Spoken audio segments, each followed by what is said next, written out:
दोस्तों नमस्कार। दोस्तों कल के लेक्चर में हमने देखा था दूरी, विस्थापन, चाल और वेग। आज हम एक नया टॉपिक देखने जा रहे हैं।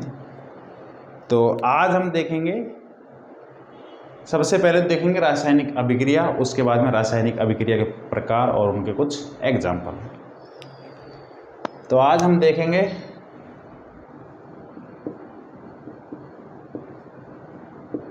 रासायनिक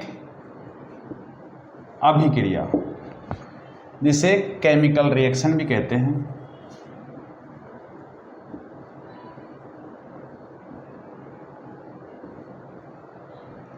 केमिकल रिएक्शंस, रासायनिक अभिक्रियाएं। तो सबसे पहले आपको कुछ चीज़ें जाननी पड़ेगी।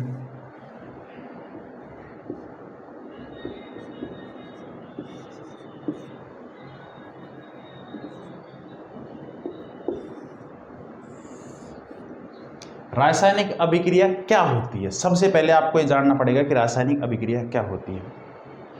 विज्ञान की दृष्टि से, विज्ञान की ही दृष्टि से देखेंगे, और तो किसकी दृष्टि से देखेंगे, वो भी रसायन विज्ञान की दृष्टि से। साधारण शब्दों में यदि हम रासायनिक अभिक्रिया की परिभाषा देखें तो रासायनिक अभिक्रिया का मतलब ये होता है कि पुराने बंधों का टूटना और नए बंधों का बनना। ये क्या कहलाती है? रासायनिक अभिक्रिया। ये दैनिक जीवन में भी होता है। दैनिक जीवन में आपने देखा होगा,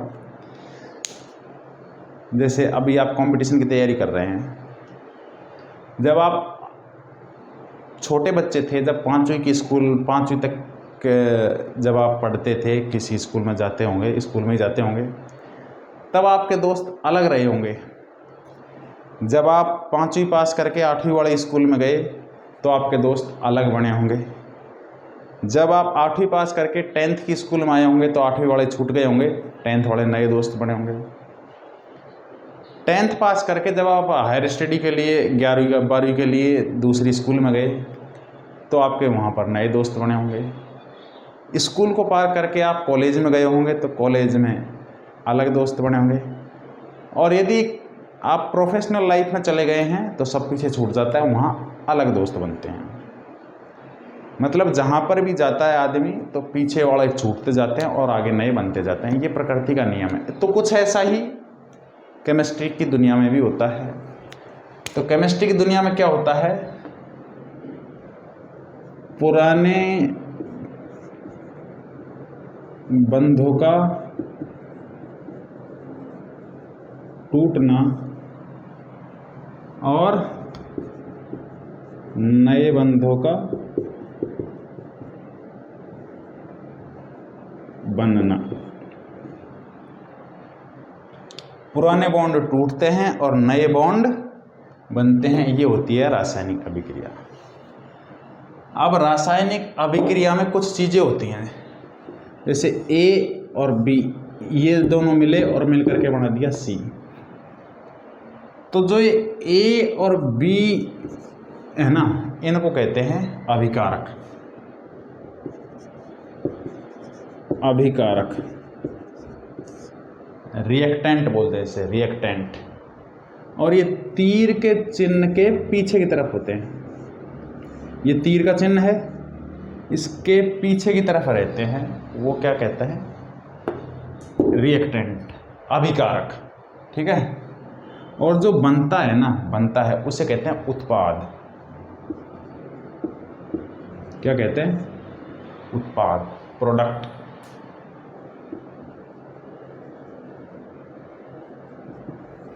ठीक है। और यदि इस अभिक्रिया को करवाने के लिए किसी नए पदार्थ की आवश्यकता होती है और उसको डाला जाता है तो उसको यहाँ पर लिखा जाता है। वो कुछ भी हो सकता है, XYZ कुछ भी हो सकता है। उसे बोलते हैं उत्प्रेरक।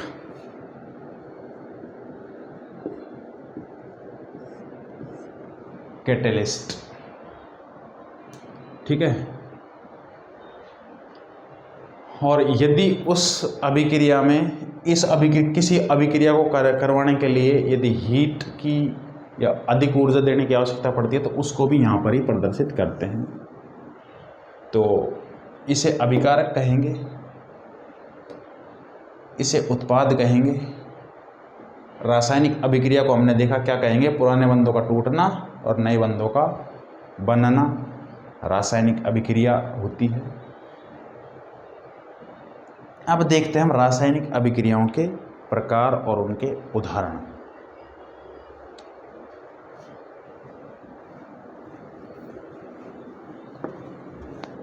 ठीक है, सबसे पहले देखते हैं इसके प्रकार। मैं आपको वही करवाऊंगा जो परीक्षा की दृष्टि से महत्वपूर्ण है और जहाँ से सवाल बनते हैं। डीप केमिस्ट्री में घुसने की कोई आवश्यकता नहीं है, पीएचडी करने की कोई आवश्यकता नहीं है। आपको वो समझना है जहाँ से सवाल आते हैं और अपना काम निकालना है। पहली अभिक्रिया होती है अभिक्रिया के प्रकार।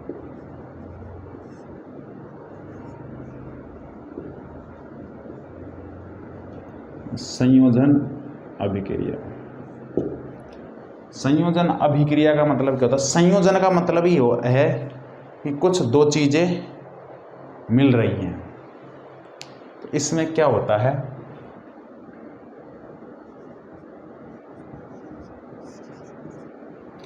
दो या दो से अधिक तत्व, परमाणु, अणु कुछ भी हो सकते हैं, वो मिलते हैं और एक तीसरा पदार्थ निर्मित करते हैं।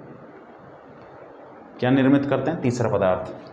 जैसे C+O2 तो CO2 बनती है।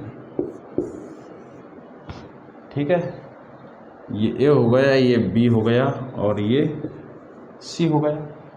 ठीक है, आपको इतना ही याद रखना है संयोजन में। और यदि वहाँ सवाल आता है तो आपको संयोजन अभिक्रिया का यदि सवाल आता है तो वहाँ आपको समीकरण दी हुई होगी, कोई सी भी समीकरण, उसमें ये चीज़ ज़रूर देखना संयोजन अभिक्रिया का। अब इसमें इसको याद नहीं भी करोगे तो काम चल जाएगा, बस इस बात को ध्यान रखना, समीकरण को देखना और ये देखना क्या दो मिलकर के एक नया बना रहे हैं, संयोजन अभिक्रिया हो जाएगी। ठीक,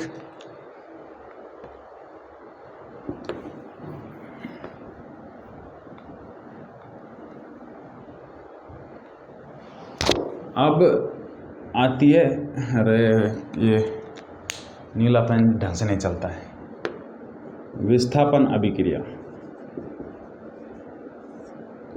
विस्थापन अभिक्रिया।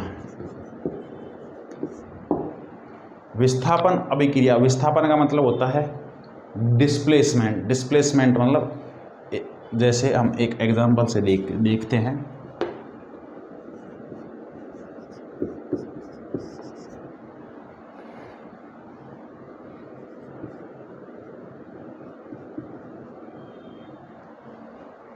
ए बी है, इसके साथ में सी है, तो ये अणु हो सकता है, परमाणु। ये परमाणु नहीं हो सकता है ना, ये अणु होगा क्योंकि ये दो है। तो यहाँ पर रिएक्टेंट एक है, अभिकारक एक, अभिकारक दो। अब यहाँ पर आपने देखा कि सी ने बी का स्थान लिया और बी बाहर निकल गया, तो विस्थापित हुआ ना, विस्थापित हुआ, तो ये क्या बन गया।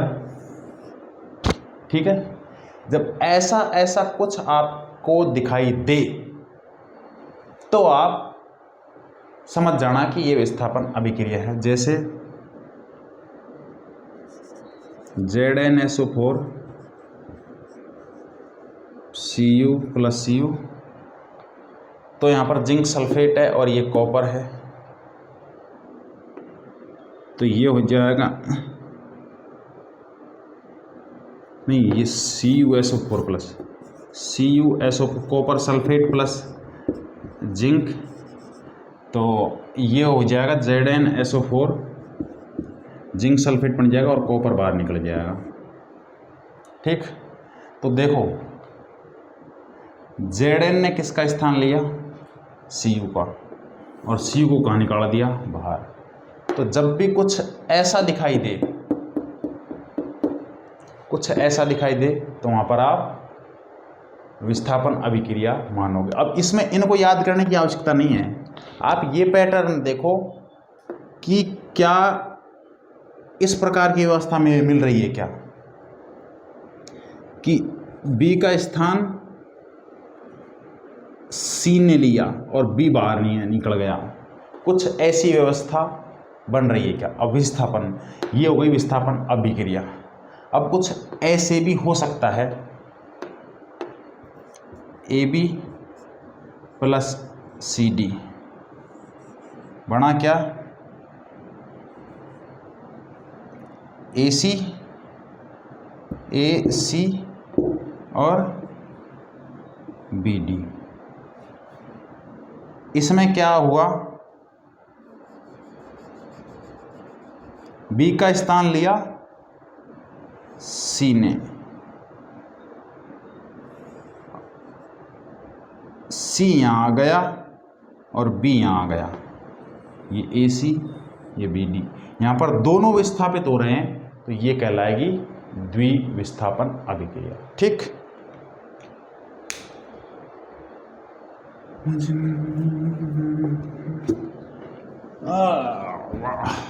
ठीक है। अब कुछ और देखते हैं। आपने नाम सुना होगा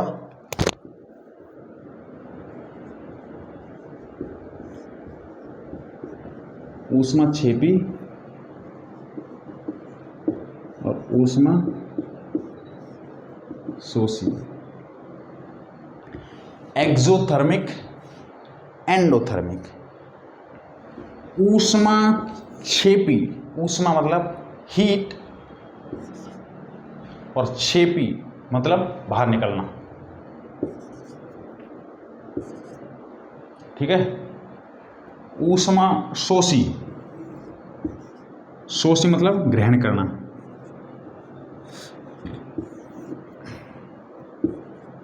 ठीक है।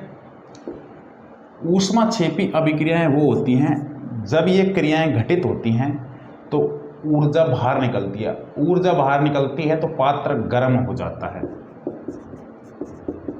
पात्र गर्म हो जाता है। ऊष्मा शोषी ऐसी अभिक्रियाएं जो घटित होने पर ऊर्जा को ग्रहण किया जाता है तो पात्र ठंडा हो जाता है। एग्जाम्पल देखो, आप चेक करना, डिटर्जेंट पाउडर को कभी आप हाथ में लेना, उस पर पानी डालना, हाथ गर्म महसूस होगा। ऐसा क्यों होता है? इसको गिलास में भी कर सकते हैं। ऐसा क्यों होता है? क्योंकि ऊष्मा छेपी अभिक्रिया है, उसमें ऊर्जा बाहर निकल रही है, ठीक है। ऊष्मा शोषी, ग्लूकोन डी आप सभी ने देखा होगा। ग्लूकोन डी को लो और उसको गिलास में घोलो और फिर गिलास को टच करो, आपको ठंडा महसूस होगा। क्यों होगा? क्योंकि वो ऊर्जा को अवशोषित करता है। तो ये ऊष्मा छेपी और ऊष्मा शोषी का अंतर हुआ। यहाँ से सवाल बनता है, ध्यान रखना इस चीज़ का, ऊष्मा छेपी और ऊष्मा शोषी का सवाल बनता है, ध्यान रखना। ऊष्मा छेपी में ऊर्जा बाहर निकलती है, ऊष्मा शोषी में ऊष्मा को ग्रहण किया जाता है। और इसके एग्जाम्पल ये जरूर ध्यान रखना, पात्र यदि गर्म हो रहा है तो ऊष्मा छेपी हो जाएगी और पात्र यदि ठंडा हो रहा है तो ऊष्मा शोषी हो जाएगी।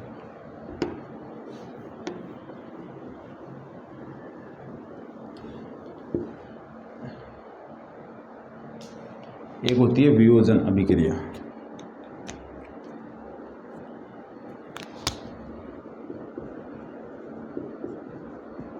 वियोजन अभिक्रिया, वियोजन मतलब डिकम्पोज।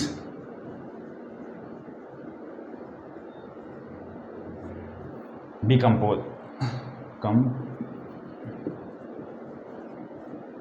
डिकम्पोज वियोजन।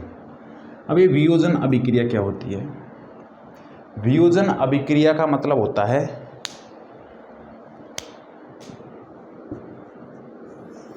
कोई एक पदार्थ है,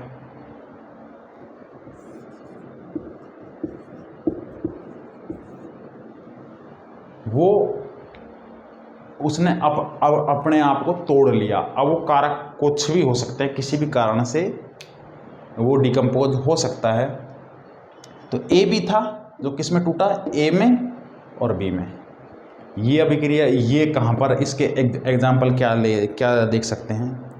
आपने नाम सुना होगा वर्मी कंपोस्ट का। वर्मी कंपोस्ट क्या होता है, केंचुओं की खाद होती है। तो क्या होता है, गोबर में केंचुओं को डाल दिया जाता है और उसको डिकम्पोज कर देते हैं और वो वर्मी कंपोस्ट बना देता है। इसी तरीके से कोई पशु मर जाता है तो उसमें बैक्टीरिया वगैरह लगते हैं और उसको डिकम्पोज कर देते हैं, उसको ख़त्म कर देते हैं। तो क्या होता है, उसका जो उसमें जो जैसे फैट होता है, कार्बोहाइड्रेट होता है, लिपिड होता है, प्रोटीन होते हैं, उन सभी को अपने मूलभूत तत्वों में तोड़ देते हैं बैक्टीरिया। ठीक है, ऐसे।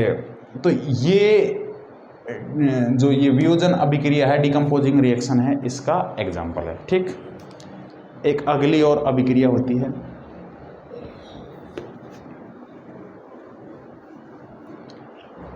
आपने नाम सुना होगा ऑक्सीकरण और अपचयन। क्या नाम सुना होगा, ऑक्सीकरण और अपचयन। ये क्या होता है, इसे ऑक्सीडेशन बोलते हैं, ऑक्सीडेशन बोलते हैं, और इसे रिडक्शन बोलते हैं। ऑक्सीकरण को कई बार आपको उपचयन लिखा हुआ भी मिल सकता है।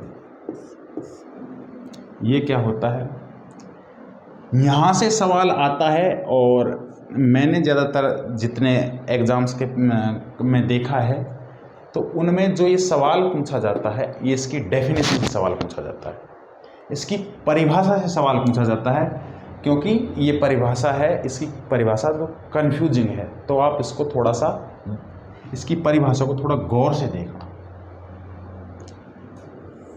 ऑक्सीकरण, ऑक्सीकरण, तो ऑक्सी को पकड़ लो, अर्थात ऑक्सीजन, हिंदी में बोले तो ऑक्सीजन, ऑक्सीजन का जुड़ना, ऑक्सीजन का जुड़ना। यदि किसी अभिक्रिया में ऑक्सीजन जुड़ रही है तो वो ऑक्सीकरण है। दूसरी बात,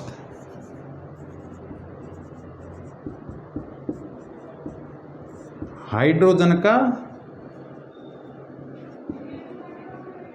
निकलना, ऑक्सीजन का जोड़ना, हाइड्रोजन का निकलना, एक साथ भी हो सकता है, अलग अलग भी हो सकता है।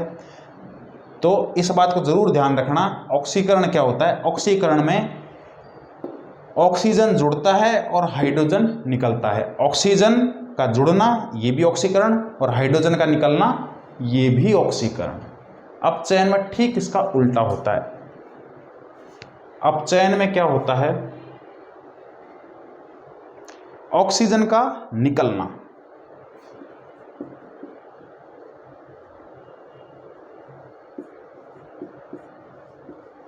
ऑक्सीजन का निकलना और हाइड्रोजन का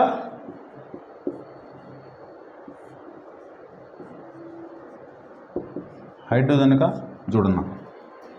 अपचयन की परिभाषा क्या हो गई, ऑक्सीजन का निकलना और हाइड्रोजन का जुड़ना। एक बात आपको मैं ज़रूर बता देता हूँ, मैंने बहुत सारी जो रिएक्शंस हैं उनके आपको एग्जांपल नहीं बताए हैं। क्यों नहीं बताए हैं, वो इसलिए नहीं बताए हैं, आप जैसे कोई गाइड को उठाओगे, किसी बुक को उठाओगे तो वहाँ पर उसके एग्जांपल दिए हुए हैं। अब सत्यता ये है कि जो एग्ज़ाम्स में जो इसके रिएक्शंस के एग्जांपल बहुत रेयर में आते हैं, बहुत रेयर में। कोई बड़ी एग्ज़ाम होगी तो उसी में आएंगे। साधारणतः जैसे ऑक्सीकरण और अपचयन है, इसके एग्जाम्पल्स की कोई आवश्यकता नहीं है। एग्जाम्पल की क्यों आवश्यकता नहीं है, क्योंकि जो अधिकांशतः जो पूछता है तो वो डेफिनेशन से ही सवाल पूछता है, तो आपको डेफिनेशन क्लियर होनी चाहिए।